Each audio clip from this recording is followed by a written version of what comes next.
కరీంనగర్ జిల్లాలో భారీగా నకిలీ విత్తనాలను అధికారులు పట్టుకున్నారు. మానకొండూరులోని సింధూర్ సీడ్ కంపెనీలో కరీంనగర్ పోలీస్ కమిషనర్ సుబ్బారాయుడు ఆకస్మిక తనిఖీలు చేశారు. భారీగా నకిలీ విత్తనాలను గుర్తించారు. సుబ్బారాయుడు మాట్లాడుతూ ఎవరైనా నకిలీ విత్తనాలు అమ్మితే సమాచారం అందించాలని, అక్రమార్కులపై కఠిన చర్యలు తీసుకోవడమే కాకుండా పీడీ యాక్ట్ కేసు నమోదు చేస్తామని హెచ్చరించారు.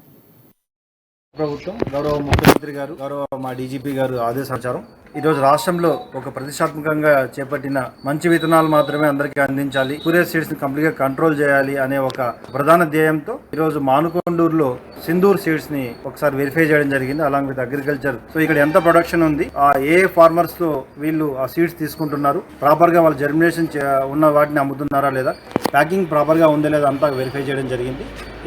సో ఇదే విధంగా ఎక్కడ స్పూరియస్ సీడ్స్ ఉందన్న మీడియా ద్వారా మీ అందరికీ తెలియజేయడం ఏంటంటే, స్పూరియస్ సీడ్స్ని సహించేది లేదు, వారిపై ఈవెన్ పీడీ యాక్ట్ దాకా వెళ్తాము. కాబట్టి రైతులందరికీ మంచి సీడ్స్ అందించే ప్రభుత్వ ప్రధాన ధ్యేయంలో భాగంగా పోలీసు వారు ఎల్లప్పుడూ ముందుండి